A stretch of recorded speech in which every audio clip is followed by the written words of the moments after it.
Hər kəsə salam dostlar. 18-ci dərsimizə xoş gəlmisiniz.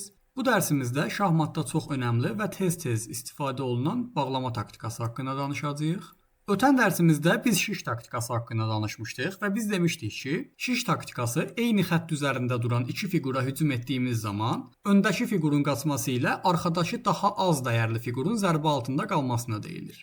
Gördüyünüz kimi şiş taktikasında arxada duran fiqur öndə duran fiqurdan daha az dəyərlidir. Bağlama taktikası isə bunun tərsidir. Bu dəfə arxada duran fiqur öndə duran fiqurdan daha dəyərlidir. Və bağlama taktikasını da eyni şiş taktikasında olduğu kimi yalnız top, fil və vəzir fiqurları ilə həyata keçirmək mümkündür.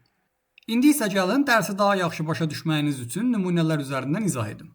Deməli dostlar, bu nümunədə gediş ağlardadır və gördüyünüz kimi biz D2 xanasındakı filimizi C3 xanasına gəldiyimiz zaman şiş taktikasından istifadə etmiş oluruq. Baxın, gördüyünüz kimi arxada duran fiqur öndə duran fiqurdan daha az dəyərlidir.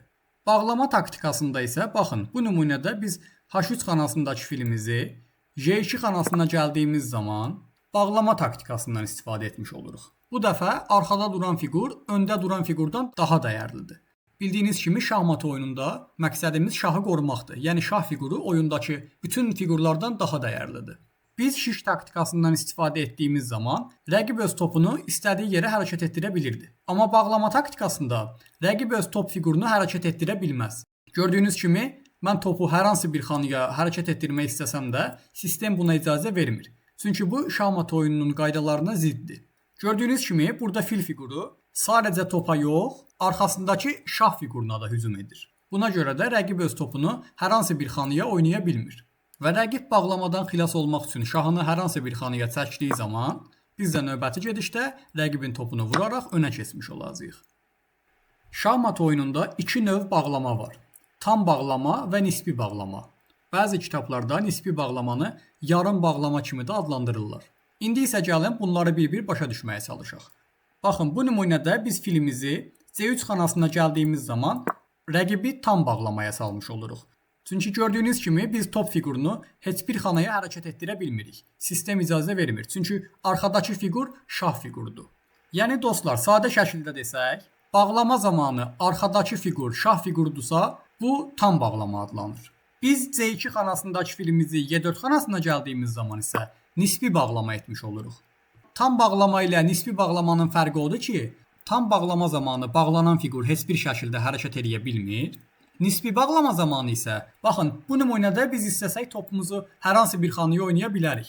Amma bu məntiqli olmaz. Çünki biz arxadakı daha dəyərli fiquru vuraraq önə keçmiş olarıq. İndi isə gəlin belə bir nümunə ilə dərsimizə davam eləyək. Bu nümunədə gediş ağlardadır və məqsədimiz ağ top ilə bağlama taktikasından istifadə etməkdir. Baxın, gördüyünüz kimi biz topumuzu C5 xanasına gəldiyimiz zaman bağlama taktikasından istifadə etmiş oluruq. Rəqib öz fil fiqurunu hər hansı bir xanaya tərpədə bilmir. Biz topumuzu C5 xanasına gəldiyimiz zaman deyək ki, rəqib də öz filini qorumaq üçün Y6 oynayır. Gördüyünüz kimi bu vəziyyətdə biz rəqibin filini vursaq, növbəti gedişdə rəqib də bizim topumuzu vuracaq və sonda biz 2 xal geridə qalmış olacağıq. Ona görə də bu vəziyyətdə biz rəqibin filini vurmuruq və Y2 xanasındakı piyadamızı Y4 xanasına oynayırıq. Və belə olduğu halda rəqib hələ də bağlama altında olduğu üçün filini hər hansı bir xanaya oynaya bilmir.